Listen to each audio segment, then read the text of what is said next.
Good. You know what? It's morning now. I have declared it morning. I don't care where you are or what you're doing. You're having a good morning. And welcome to Richard and Karl presents Deep Space and Dragons. I'm Richard, Lord of Time. And I am Karl, Lord of Breakfast. I approve of it being morning because, well, that's usually when breakfast is. You didn't say Lord of Space to go with Lord of Time. You went with Lord of Breakfast. But yes, breakfast is delightful. Various Cassies in the universe are very happy to hear about breakfast. But other than being now hangry for bacon pancakes, what's new in the world of Karl? Or Karlverse? I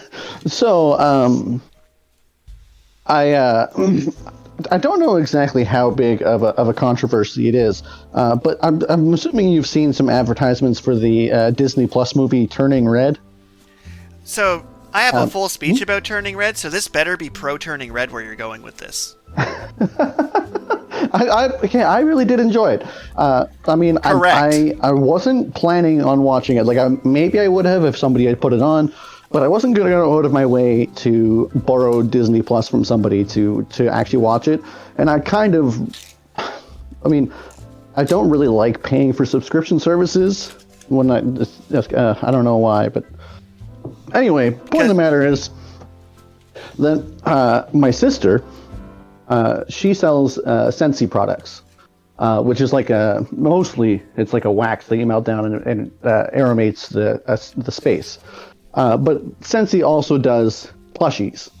Okay. And so then they were doing a plushie of the Turning Red panda. And so my sister figured she should probably actually watch this movie before she started shilling out this plushy red panda. And she starts watching it, and she thought it was a pretty good movie, because it is a pretty good movie. But she posted on Facebook about how she enjoyed the movie, and check out this cute red panda that you can buy from Scentsy.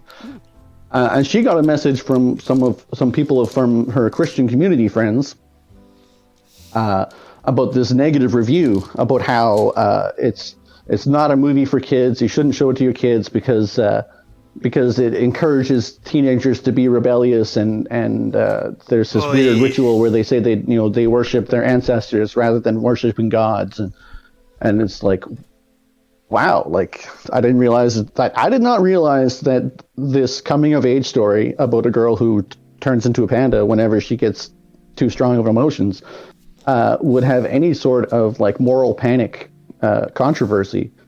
But because I heard about this moral panic controversy, I actually made more of an effort to watch this movie, which, like I said, I believe that Turning Red is a very poignant coming of age story. All right, so usually this is a part of the episode where you ask what's new with me, but instead of that, I need to go on a tangent about Turning Red. So what's new with me? I've been busy. So here's the thing about Turning Red. First off, it was made by the director that graduated my school. It highly focuses around Toronto and is super accurate, and it expresses a focal point and view of character that is not normally expressed.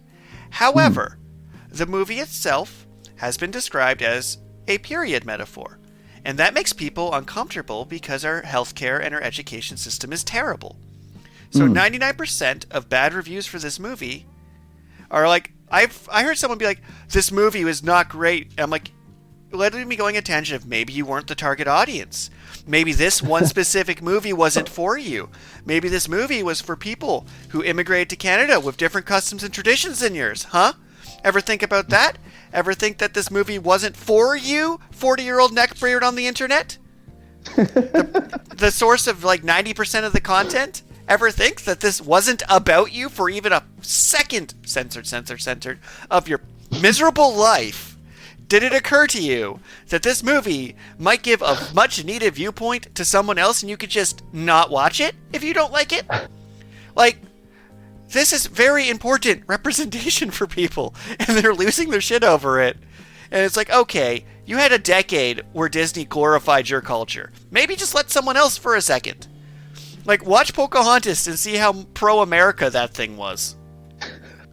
They tried to make the natives into the bad guys in Pocahontas. Come on, people. So in conclusion, go see Turning Red. It's really good. But as a side note, if any of our audience does decide to watch Turning Red, I do have a request because maybe I might rewatch it at some point. But the Plastic Money came out in 2012, and the movie is set in 2002. So I'm just curious, if unless I didn't see it properly, I believe they used the more modern money to represent the Canadian money that the children collect. And I'm just wondering if that minute detail is if that's just me, or if that's a minute detail that some of our audience members might pick out as well when they watch the movie. So this is where I kind of want to use my confidence to bullshit you, but I'm not going to, because I really wanted to be like, oh, that's just how long it took to get to Saskatchewan, and they had it in Toronto for an extra decade, because that would seem about right. That would seem surprisingly accurate. Like, you still haven't got daylight savings in Saskatchewan yet. Oh man. We don't need that garbage here. But in all seriousness, like, Turning Red was a fantastic movie. Encanto was a fantastic movie. They've been putting out some really good movies lately. But you always get the people in the comments who somehow feel like complaining that it's not about them. Which is an interesting take to make, because guess what? You have a lot of movies about you. If you want to watch a middle-aged white guy become the hero, put in the genre war movie. The genre. Yeah. But yes, so in conclusion, I really liked that movie, but I have thoughts about a lot of the negative reviews about it. But on the topic of negative reviews people give for no reason, we're going to talk board games, and I'm going to make a controversial statement. Nothing you've said is even going to be close to this controversial. Like, you could have came on the stage and be like, I don't like Turning Red because I genuinely believe in trucker protests or something. No, what I'm going to say is far more controversial. I enjoy the board game Monopoly. Ooh, that is a hot take. And here's why. I mean, I was going to actually go on a rant about how if you want to be a Monopoly champion, you actually have to write like an essay to the society about the strategies and previous winners and like do analysis, because apparently, despite the main mechanic being dice rolling, there is a great deal of strategy in what properties you actually buy and when. But the thing about Monopoly and why I like it has nothing to do with the strategies involved with Monopoly, but the mindset it creates for the players at the table. Because Monopoly is a bartering game, and if you agree to the table rules that discussion is fair game, it becomes a very social board game. Nothing you do on your turn in Monopoly requires more than 30 seconds of thought. You roll dice, you read a card, and you do what you gotta do. But the rest of the game comes with trying to convince your friends to do things, to either side with you, side with the enemy, make a good deal, make a bad deal. And that is one of the things I love about a casual board game. You can, because I distinguish the two. I love complex board games. I love strategic board games. But there's a certain audience for casual board games. Like, I bought a 10-player Monopoly board back when I worked at Redacted Cinemas, and I invited a bunch of Redacted employees over for Redacted game night.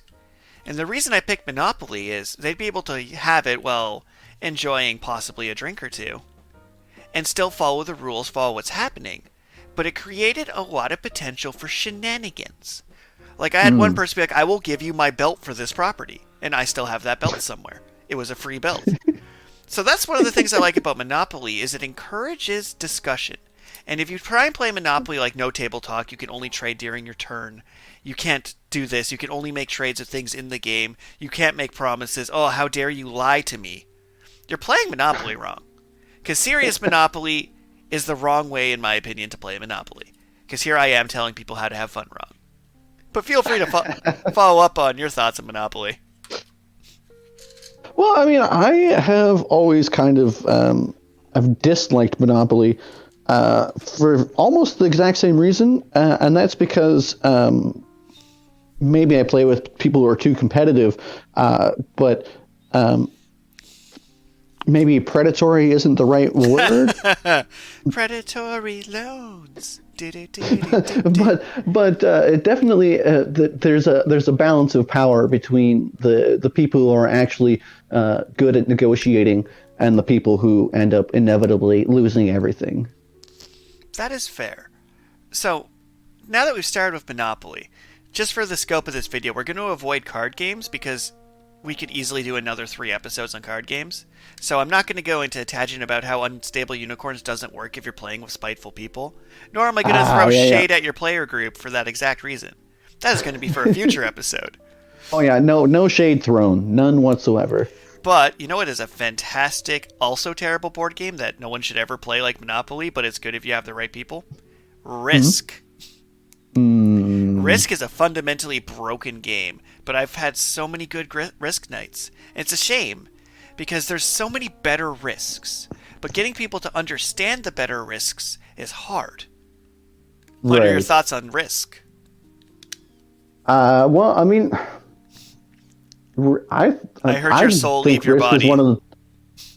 I think Risk is one of the worst board games ever made. Like you say, it's very fundamentally flawed. It's definitely extremely dependent on your the group that you're playing with, and you definitely you just can't be competitive in that game, because being competitive in a game that's entirely based on luck, well, 99% luck, 1% strategy. Oh yeah. And the thing about Risk is they keep putting out fancier new boards, but like I had a space Risk that had a whole buying of unit system and energy and cards that kind of tried to add a semblance of strategy to it. Mm-hmm. But the main thing about the Risk Nights was we were young, we were dumb, and it was a game that the lowest common denominator among us could play successfully. Where if I attempted to take that same gameplay group and play Eldritch Horror, the board would never even finish being set up. So on that topic, you know what is an amazing game? Eldritch Horror. So I am older, I have aged, I don't have gray or white hair yet, but I would look amazing if I had like the Doctor Strange do. Like, I'm hoping for that. Mm-hmm. But Eldritch Horror is a cooperative game where the game tries to murder you and you have to work together through the power of courage, friendship, and Cthulhu. And it is a pain to set up. But if you structure your time right, one person sets it up where people do that inevitable board game night thing of arguing over what food to get, placing their food order, getting drinks set up. Like, if you if you manage your time correctly, the person setting up Eldritch Horror doesn't have to deal with the hosting of the party. But have you played Eldritch Horror? No, I haven't. You would love it. My roommate is super interested in all sorts of board games. I purchased him a copy of Tabletop Simulator because at some point in the future I plan on recording statistical data for the dual decks from Magic the Gathering, because they've completed the set, so now I can actually see what every single matchup is. And I was gonna do it on Tabletop Simulator because it allows me to play a game with anyone anywhere, and also allows me to digitize the physical cards that I have in a way that the Arena, the officially licensed Magic the Gathering online tool, I can't put my cards on there. Tabletop makes Simulator. Me sad. Oh yeah, like Tabletop Simulator is such an interesting thing because it does exactly what you want it to do. But most of my immediate social group are so used to tactile things and so sick and sick of running computers for their day jobs that the idea of trying to use the software that does do exactly what you want it to do enrages and infuriates them. And to follow up on games that are just better versions of other games, because we could easily go down the rabbit hole of talking Magic the Gathering, which we have. Well, here, episode called Karl the Gathering. I didn't want to go on a tangent about Magic the Gathering. I was just saying I gave my roommate a copy of that, and Eldritch Horror, I believe, is one of the workshop games that he actually bothered to download for his copy of Tabletop Simulator. I have it on mine as well, because it can set up. It's just his style of game, and then also, like you say, the Tabletop Simulator, you don't have to worry as much about the time management because it's digital. Oh yeah, like you just push a button and it sets itself up. It's delightful. So to follow up on games that are better versions of other games, what are your thoughts on Settler of Catan? Because in my brain, that's just Monopoly if it functioned. Ooh, so my main expertise, like I've played the original Settlers of Catan, and I played the Seafarers of Catan expansion. Yes. And then for Christmas a couple years ago, I got my sister the Cities and Knights expansion. Okay. But the original expansion and Seafarer's expansion, there's basically no change to the rules. The only change being you can build boats instead of roads, and it's a wool and a wood to build a boat. And then they functionally are the same as a road, but on the ocean. So it's like the rules, it didn't really add any complexity, but it did add more variety to what your objectives could be. The Cities and Knights expansion, however, changes the game. Yeah, it's kind almost of like a different board game. They're just like, yeah, no, those development cards, just throw them in a paper shredder. You don't need those anymore. Like, what?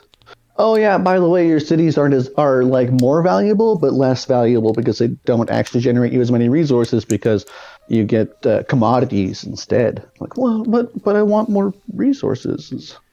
I will say though, the basic play of Settlers of Catan. So I love variant board games. Like, there's thousands of Monopolies, and if I actually had people who wanted to play Monopoly, which to be fair they don't, because it's a fundamentally flawed game, there's every flavor of Monopoly under the rainbow. Risk is another game where it's like, hey, do you want to play Star Wars Risk or Lord of the Rings Risk? Instantly makes that game more interesting.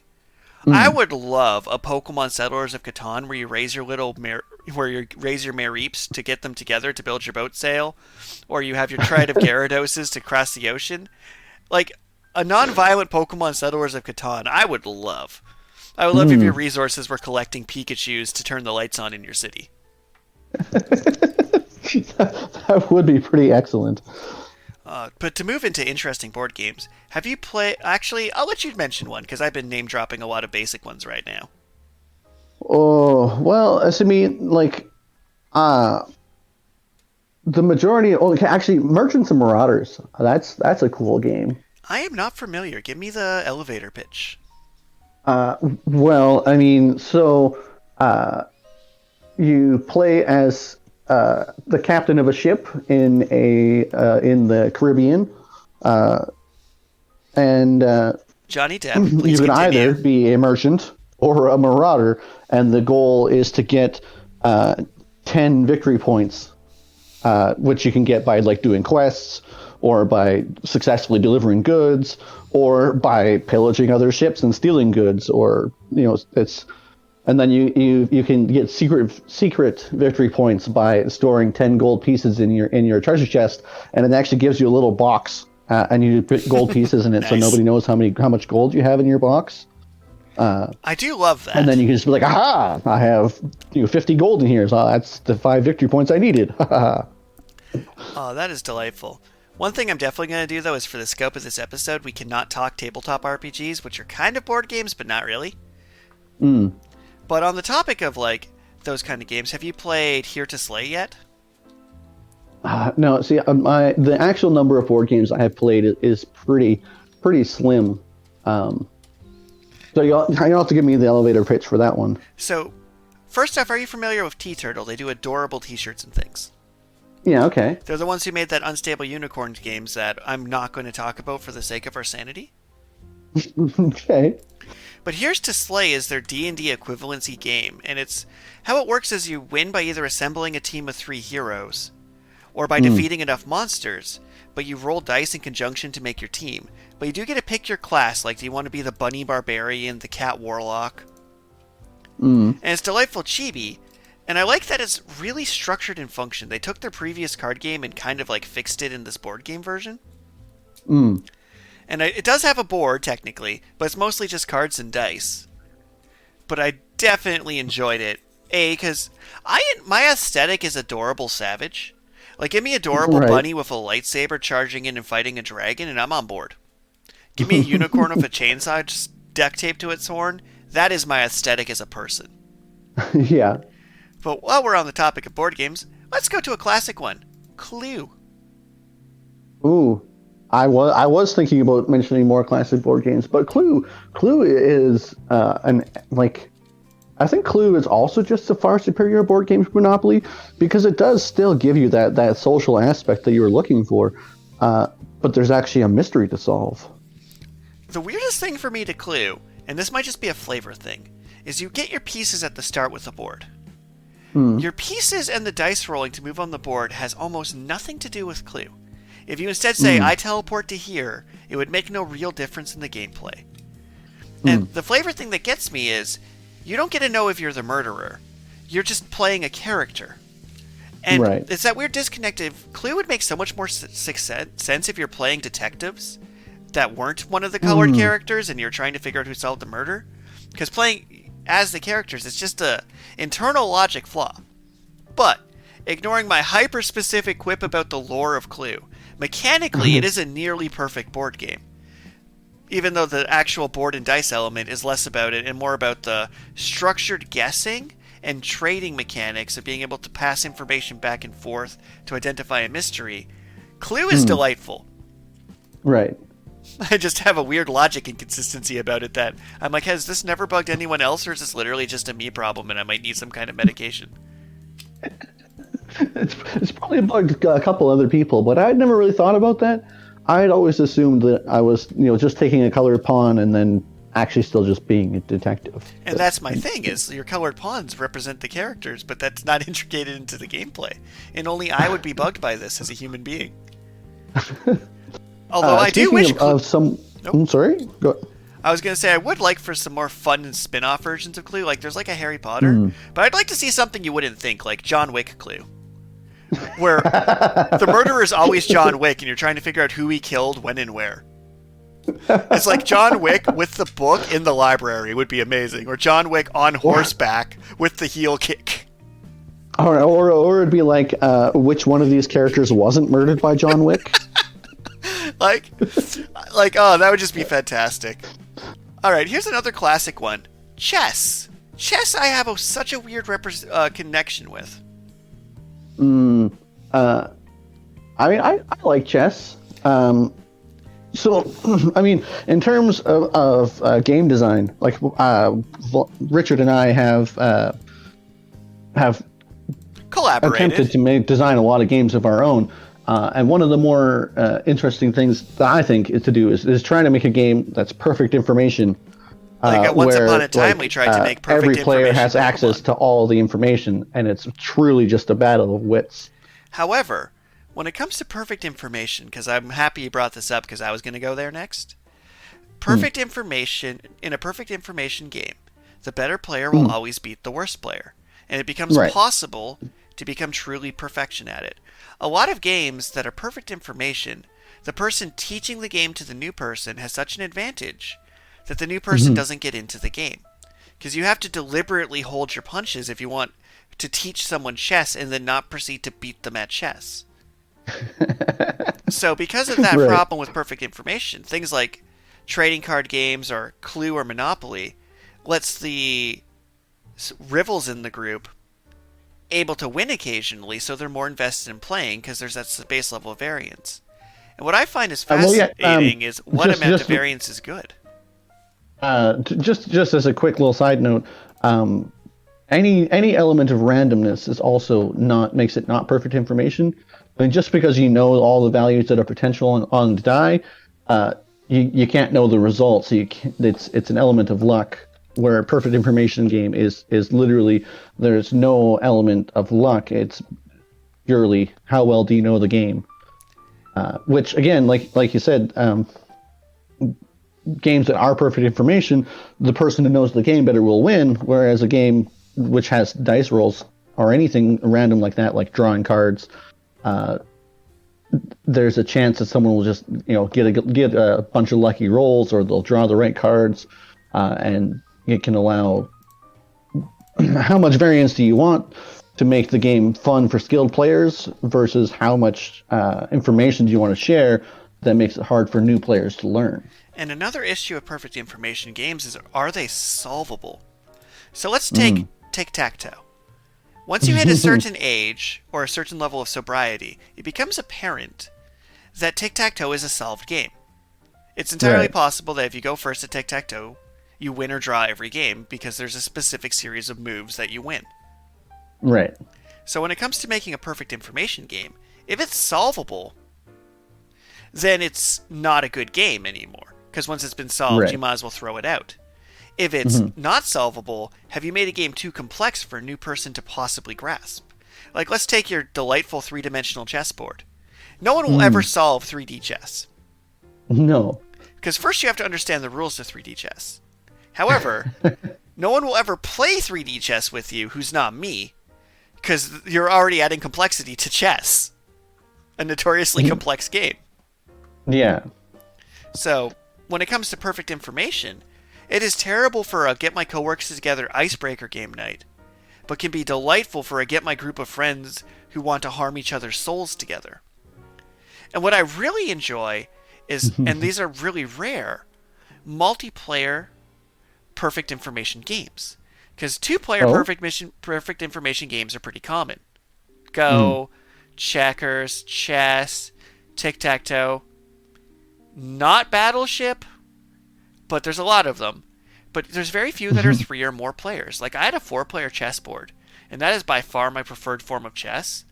Because in a one-on-one game, you could, in theory, know, like, okay, they move this piece, it's this combinative move, I have counters. You can be, like, prepped and ready to go.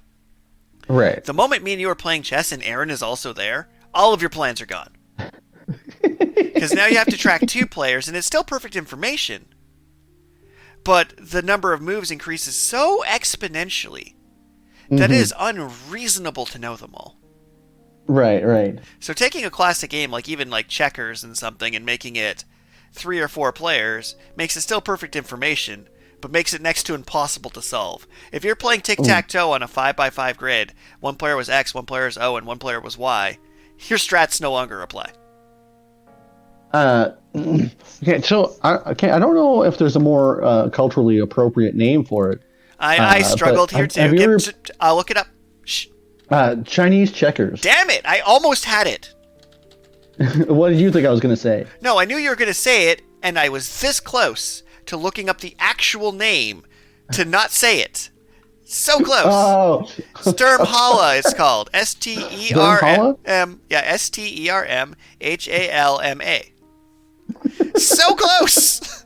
So close. But it does say that on the box, which is inherently racist, but let's just brush past that from now. Well, no, that was an interesting perfect information game that's automatically designed to be more than 2 players. Like, you can play with just 2 players. But it is a 2 to 6 player game, and I love that game. They just need to rebrand. Awesome. They do need to rebrand. Because, I mean, even, like you said, Sturmhala?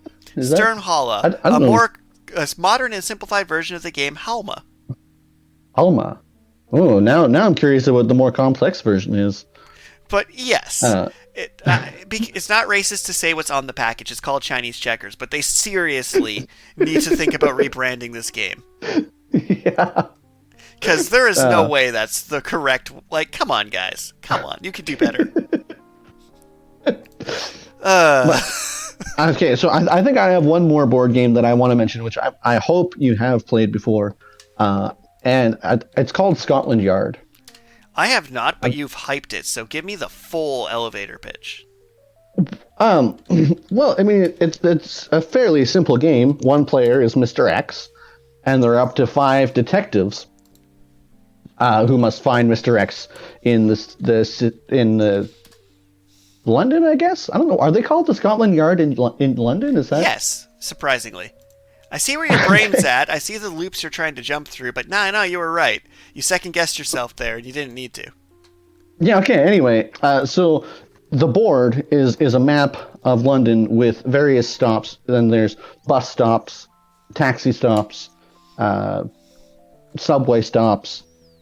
There's different kinds of stops. And the detectives have tickets that they can use to move along the different routes. So, like, the bus stops will move you a further distance, and then if you need to move in somewhere more specifically, you'll generally have to take a taxi to get into more specific areas. And so the detectives are all on the board, and Mr. X has a notepad and a special device, I guess I'll say, where they can slide their tickets in, and it covers the position that they wrote down on the board. The detectives know how Mr. X traveled, but they don't know where he is or where he traveled to. Okay. And then every so many turns that Mr. X has to reveal himself. And then also Mr. X has some wild tokens where if he feels like he's getting close to being caught, then you can use a wild token so they don't know how you traveled. And also Mr. X has access to the secret river boat. Of course, of course. Which is that's also a wild token, so it's like but it's just another really interesting game which it's all about the social interaction, and it's really close to being perfect information, but then just like, no, Mr. X is just a wild card almost. And to follow up with that, since we're going to be wrapping up shortly here, I'm just going to give this list of board games because there's a lot of things I wanted to talk about that weren't technically board games. So we're just going to do a first thought, best thought. I'm going to say a name. You're going to have up to 3 words to tell me your thoughts on it. Ready? Okay. Checkers. I'm ready. King Me. Battleship. You sank my... I'm so happy you said you sank, because that's what I was thinking. Word verbatim. Scrabble. Words. Trivial Pursuit. Not a board game. Candyland. Ooh, Sweet Fun Times. The Game of Life. I mean... Not accurate. Not accurate, but a great drinking game, allegedly, if you partake. Go. Ooh. International chess? Wow. Go makes chess look like a punk, but I'm surprised he didn't say less complex SD Gundam. Go does kind of make chess look like a punk, that's true. But for more North American audiences, that's like the only comparable... No, Go put game. Go does make chess look like a punk with its infinitely increasing complexity. All right, next on this list we got Sorry. Trouble. Nice. Connect 4. Ooh. How ridiculous. It's a YouTube channel, and they played giant Connect 4 where they had to throw balloons into like a 20-foot throw balls into a 20-foot contraption there, the Connect 4 thing. All right. To try and they had to make their shot so they could Connect 4 before the other person did. That's amazing. So next is Ticket to Ride, which instead of doing a quick response, I want to mention that Ticket to Ride is just really good. I'm kind of sad we didn't get to talk about that because it's one of those board games that it's not perfect information because you're given a random objective, but it's extremely strategic, almost no variance. Table talk is fair game. It has almost everything I like in a board game. Like Ticket to Ride is a top tier game, especially since it's simple to learn but complex to master. Yeah, I've never actually played it, but I saw it being played, and I was like, that actually looks like it would be a lot of fun and interesting to play. It is a game that desperately needs a rebanding variant version because it's about trains and you're like, oh, whatever. But if it was like Ticket to Dragon and you were building Shenrons connecting things, you might get a instant popularity boost. Next we have Yahtzee. Is that actually a board game? It's just dice. It's just dice. But yeah, fair enough. Then we have Operation, which has never worked successfully in my life. Oh, what? You've never successfully played Operation? It's just not worth it, man. I've never Karl. Okay, fair enough. I forgot who I was talking to. My hands might as well be lobster claws for the dexterity I have been bored with, okay? Operation is a stupid board game and I hate it. Next we got Backgammon, which is interesting. I'm going to just say Backgammon's interesting. I mean, I guess it does count as a board game. It's very abstract. You don't quite... It's hard to visualize what it is you're doing with that game. It feels extremely arbitrary, like a lot of old card games. It's like, okay, this is worth points, but why, though? Because you need to make a bridge, but why? So, Backgammon's definitely... you roll dice to move these tokens because we said so. All right, next on this list is Mousetrap, which I never owned. Well, I mean, I loved Mousetrap because it was like a Goldberg machine. That's fair. I don't know how much of a board game it was, more of build a rude Goldberg machine and then play a board game around it somewhat.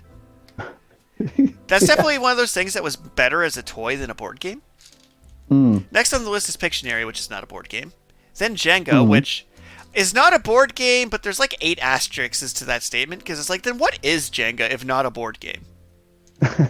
Jenga has tons of variants too. Like I have Tetris Jenga, where all the Jenga blocks are just like weird Tetris shapes. You also had Donkey Kong Jenga at one point, or Mario Jenga? Oh yeah, it's called Mario Jenga, but it's arcade Mario where you're trying to move your character up the tower and avoid the barrels that Donkey Kong's throwing down from the top. I mean, it's a pretty interesting take on Jenga, that's for sure. That one I think would count as a board game where the tower is the board. I'll allow that. That seems pretty on point. And then the last couple quick ones to go through here is Chinese checkers, which is somehow called that.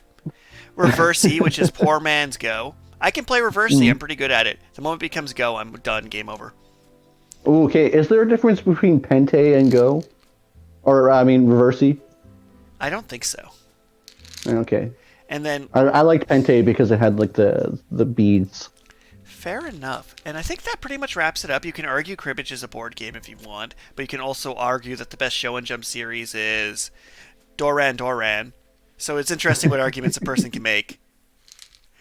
And I think that wraps it up. So we're going to go with our 2 random questions of the week. And also, feel free to... I don't remember. I don't care. Blah, blah, contest. This week I put out a beautiful new alternate cover for my book, and that's where my focus has been. Next week we'll probably have some sort of contest or something. I don't know. I've been busy. Yeah, you were doing like a newsletter. Yes, we'll put stuff. So like hopefully that'll be out next week. Stay tuned to learn more about future projects. But this specific episode of Deep Space and Dragons is kind of like a filler. I'll have fun things for you later. But for now, let's go with our random questions of the week. This one comes in from an anonymous fan. How often do you work in your PJs at TJ's? Mine is not at TJ's, but... How often do you work in PJs? Well, see, there are some very comfortable pizza pants that they feel like pajamas. But unfortunately, my work uniform, I actually have like, work pants and a work shirt. And we've never had it at TJ's PJ's Day. Maybe I should suggest that to my boss. Have you ever actually worked in PJ's? Like in your life? No. But just as a random side note, my boss does have something of a sense of humor, and we get like screen names when you sign into the computer, and then your screen name pops up, and that shows up on the ticket when you take an order. And he decided that he needed to start changing my screen name to stupid stuff. And so the latest one he changed my screen name is to Boba Fart. 10 out of 10, perfect joke. Yeah. Anyways, what about you, Richard? Have you ever worked in your PJs? So back when I worked in the kitchen, I would often, because I had to wear special chef pants, I would have pajama pants under them because I had to walk in the freezing cold. But now that I work remote in the education industry, where I'm held to a higher standard, I am far more often in pajamas than you'd ever think possible. So right now, I am not in pajamas, but there was no actual reason for me to get dressed today. Realistically speaking, I had no reason to not be in pajamas right now. And I mean, I guess that makes sense, yeah.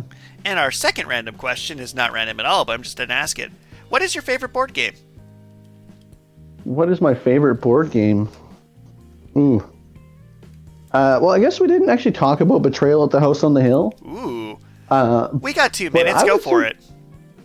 I would say that game is pretty top tier because it's like one half is this like cooperative explore the mansion, and then the second half is like one of 50 random scenarios. It kind of bums me out when you get the same scenario more than once within recent memory, but I really enjoy that because the second half is always so random. You never know whether or not you're going to be on the winning side because it depends how much you've explored the house. Excellent answer. What's your favorite board game? I mean, it really depends at the phase of my life. Like I said, depending on the audience in the group, it fluctuates. But I had Dungeon Dice Monsters, and it was delightful, and I will fight anyone that tells me it was a bad game. Dungeon Dice Monsters? Dungeon Dice Monsters. The Yu-Gi-Oh! Spinoff that never took off, never had a chance. I was all in 100%. I had booster packs, the core set, because everyone was going to pivot to Dungeon Dice Monsters. And with that, thank you everybody for tuning in. Feel free to pop in our Twitch streams later this week, as we'll be playing some video games. Not quite sure which ones. And with that, take care and have yourself a lovely indescript morning, because it's morning. It is still morning. It's breakfast time. Treat yourself to a breakfast wrap. Bye-bye. Bye.